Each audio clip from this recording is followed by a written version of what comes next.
she stood before the human. Her heart skipped. A beat commander, Zara of the Valdris Empire, had seen many species across the galaxy, but never had her pulse quickened like this. The human male stood barely reaching her shoulder, yet something about his calm presence made her feel small. Her silver skin shimmered with nervous energy as she watched him examine the wreckage of her scout ship. The crash had been violent. Her ship now lay twisted among the red rocks of this primitive world called Earth. The distress beacon should bring rescue within days, but standing here before this strange bipedal creature, she wondered if she would survive that long. The stories told by other commanders painted humans as weak, fragile beings who lived short, brutal lives. Yet this one showed no fear as he approached her vessel. Amy watched from behind a cluster of desert plants as the tall alien woman emerged from the smoking wreck. The creature stood nearly 7 feet tall with elongated limbs and skin that caught sunlight like polished metal. Her face held familiar features yet alien beauty that made Amy hold her breath. 4 arms moved with fluid grace as the being surveyed the crash site. The human male stepped closer, and Zara tensed. Her people had strict laws about contact with primitive species. The Valdris Empire had conquered 47 worlds through superior technology and ruthless efficiency. These humans, with their simple tools and brief lives, should pose no threat. Yet her training screamed warnings as he moved with predatory smoothness. He spoke in what her translator identified as English. His voice carried strange warmth that made her skin tingle with unfamiliar sensations. She had studied their basic language, but hearing it spoken created unexpected reactions in her nervous system. The human introduced himself as Luke, a name that seemed too simple for a being who radiated such quiet strength. Amy crept closer using the rocky terrain for cover. Her scientific mind raced with possibilities. First contact with an alien species would change everything. The creature seemed female based on body structure and movement patterns. The metallic skin reflected light in ways that suggested advanced evolution or technological enhancement. 4 arms provided obvious advantages in tool use and combat situations. Zara found herself drawn to study the human male more closely. His eyes held depths that surprised her. The primitive clothing suggested basic manufacturing capability, yet something about his posture indicated hidden strength. Her enhanced senses detected unusual chemical signatures from his body, chemistry that spoke of recent physical stress and something else she could not identify. Days passed as Luke brought supplies and attempted communication. Amy observed their interactions from various hiding spots. The alien woman seemed curious about human culture, asking questions about their short lives and violent history. Through broken conversations and gestures, a strange friendship developed between the unlikely pair. The turning point came when desert raiders attacked Luke as he approached the crash site. Zara watched from her damaged ship as 3 armed men surrounded the human. Her people had protocols against interfering with primitive conflicts, yet something compelled her to act. The sight of weapons pointed at Luke triggered responses she did not understand. Moving with inhuman speed, Zara emerged from her ship. Her 4 arms allowed her to disarm 2 attackers simultaneously, while her enhanced strength sent the 3rd flying into nearby rocks. The entire fight lasted less than 30 seconds. Luke stood unharmed, but his expression had changed as he looked at her with new recognition. Amy witnessed the rescue from her hidden position. The alien woman had moved faster than anything Amy had ever seen, demonstrating capabilities that redefined her understanding of possible evolution. The casual display of overwhelming force should have terrified Luke, yet he seemed more impressed than frightened by his savior. That evening, Zara and Luke sat beside a small fire discussing their respective species. She learned that humans possessed something her people had lost long ago through genetic manipulation and technological dependence. They called it courage, but Zara recognized it as something more profound: the willingness to face overwhelming odds without guarantee of survival. Luke asked about her world and people. Zara described the Valdris Empire with its vast fleets and conquered territories. She expected him to show fear or submission at learning of her species' military might. Instead, Luke nodded thoughtfully and asked why such a powerful civilization would need to conquer others rather than explore cooperation. The question struck Zara with unexpected force.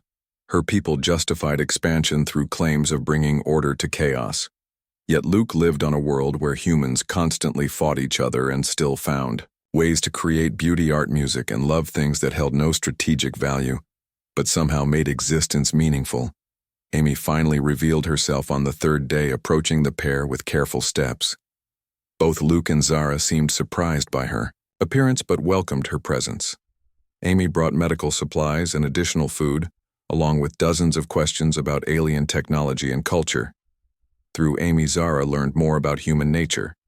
Their species faced constant threats from disease, natural disasters, and conflicts with each other.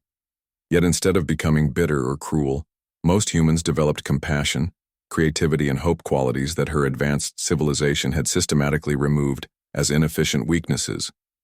Rescue ship arrived exactly when predicted. A massive Valdris destroyer dropped from orbit, causing the ground to shake with its landing.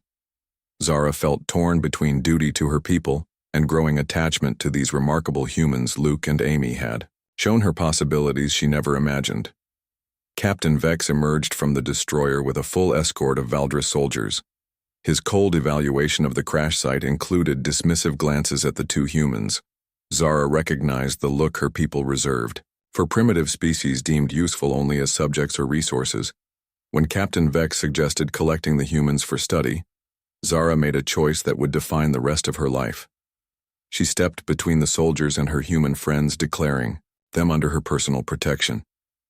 The standoff lasted several tense minutes before Vex backed down. Recognizing Zara outranked him. During the flight back to Valdris space, Zara submitted her official report. She described humans as a species with significant potential for alliance rather than conquest. Her recommendations included establishing peaceful contact and learning from human social structures. The High Command rejected her proposals, labeling humans too primitive for meaningful cooperation. Zara expected this response but had prepared for it. She had already transmitted detailed information about human locations and capabilities to Luke through encrypted channels he would not understand for years. Returning to her duties, Zara carried something new within her. The humans had given her hope, courage, and most importantly, the understanding that strength came not from conquering others, but from protecting what mattered.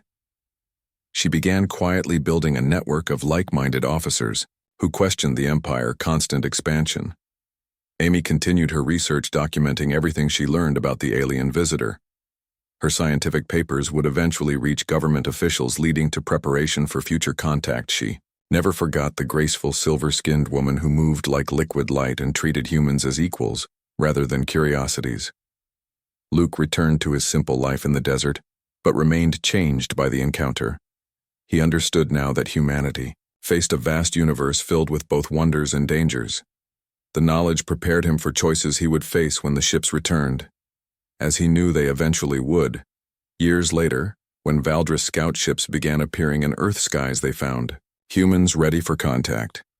A small group led by an aging desert dweller named Luke had spent decades preparing their species for the moment. Amy's scientific work had convinced governments to approach first contact with caution and hope rather than fear. Zara commanded one of the first diplomatic vessels sent to establish formal relations.